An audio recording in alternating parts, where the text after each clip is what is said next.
Assalamualaikum warahmatullahi wabarakatuh. Apa kabar teman-teman semuanya? Pastinya sehat semua kan? Ya, bertemu kembali hari ini dalam Belajar dari Rumah. Hari ini kita akan menonton Sirah Nabi Nuh. Teman-teman, sudah pernah lihat belum Sirah Nabi Nuh? Nah, yang belum pernah lihat, kita lihat lagi ya. Yang sudah lihat, kita lihat lagi juga. Ini dia sirahnya.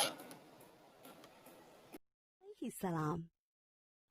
Setelah Nabi Idris alaihissalam wafat, sedikit demi sedikit iman masyarakat mulai menipis. Iblis dan pasukannya semakin gemar menggoda mereka. Kemudian mereka mulai senang membuat patung.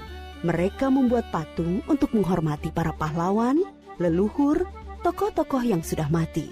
Patung-patung itu diberi nama sesuai nama para tokoh itu. Dari sekedar penghormatan, lama-kelamaan, mereka mulai menyembah patung-patung itu. Mereka percaya bahwa patung-patung itu mempunyai kehebatan dan kekuatan yang bisa melindungi dan menentukan nasib mereka. Di antara patung-patung yang disembah itu, ada 5 yang paling mereka agungkan, yaitu Wa'at, Suwa, Yahud, Yauk, dan Nasr. Inilah asal mulanya manusia menyembah patung dan berhala. Tentu saja, ini semua hasil pekerjaan iblis dan pasukannya yang berusaha sekuat tenaga menyesatkan manusia agar tidak menyembah Allah dan masuk neraka bersama mereka. Allah tidak membiarkan manusia tersesat semuanya tanpa petunjuk.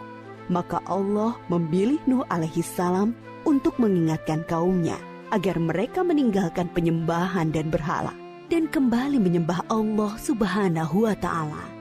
Siapakah Nuh alaihissalam? Nuh adalah cucu dari Nabi Idris. Fisiknya kuat, terbukti dari umurnya yang sangat panjang, sekitar 1000 tahun. Hatinya mulia dan sabar luar biasa. Pikirannya juga sangat cerdas, rendah hati, soleh, dan taat kepada Allah. Nabi Nuh adalah Rasul Allah subhanahu wa ta'ala yang pertama. Sebelumnya, Allah hanya mengangkat nabi-nabi saja. Mulailah Nabi Nuh berdakwah kepada kaumnya. Nabi Nuh mengajak mereka untuk memohon ampun atas dosa-dosa mereka dan kembali menyembah Allah agar tidak terkena azab dari Allah. Sangat tekun Nabi Nuh mengajak kaumnya dengan berbagai cara, dengan terang-terangan di hadapan banyak orang, dengan diam-diam mendatangi seorang demi seorang. Berulang-ulang, siang dan malam, selama kurang lebih 950 tahun lamanya. Tetapi sedikit sekali yang mengikuti seruan Nabi Nuh. Kebanyakan dari pengikutnya ini adalah orang miskin dan pekerja kasar. Jumlahnya sekitar 80 orang. Yakni sebagian besar kaumnya tidak mau mengikuti ajaran Nabi Nuh. Mereka bersikap angkuh dan sombong dengan menutup rapat-rapat telinga mereka jika Nabi Nuh mulai berbicara untuk mendakwahi mereka.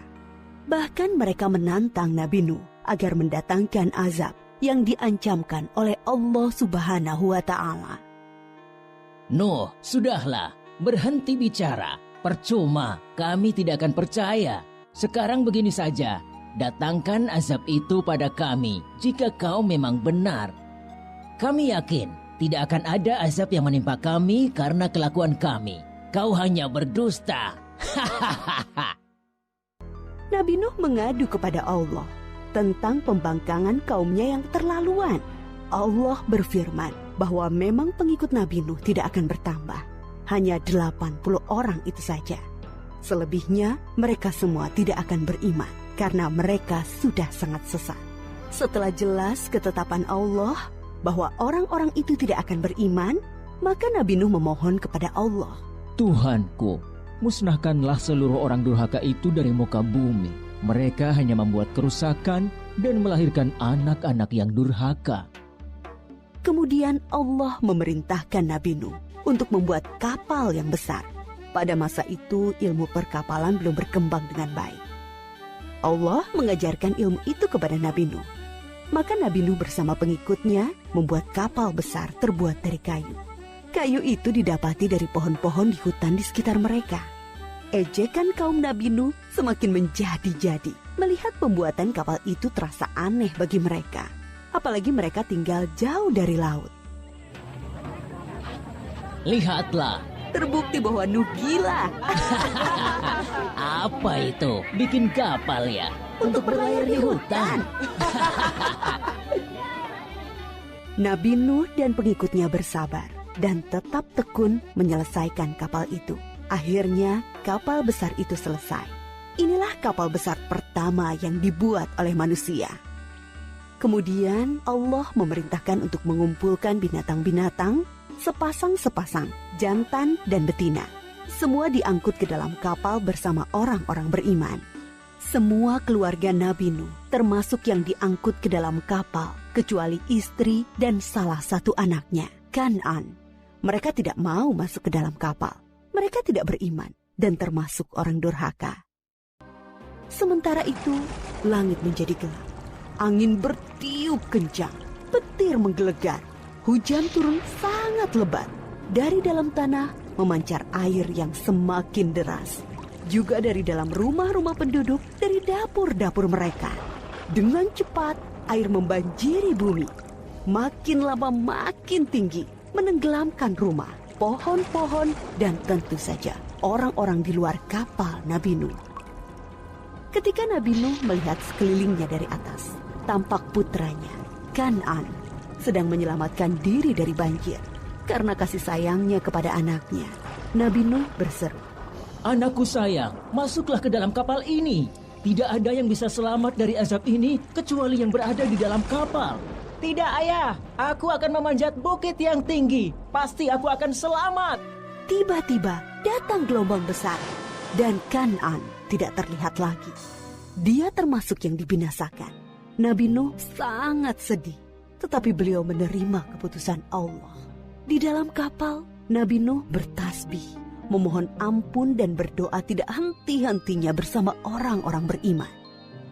Setelah beberapa hari, Allah memerintahkan bumi untuk menelan banjir itu. Hujan berhenti, air pun surut masuk ke dalam tanah. Kapal pun berlabuh di daratan lagi. Orang-orang beriman keluar dari kapal dengan tetap bertasbih. Syukur yang tiada terkira. Mereka memulai hidup baru tanpa gangguan orang-orang kafir yang sudah tenggelam, dibinasakan Allah karena kesesatan mereka.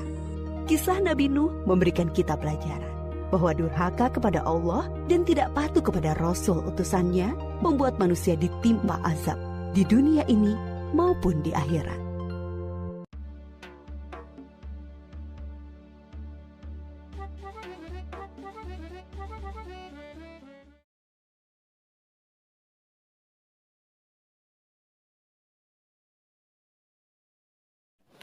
Gimana teman-teman?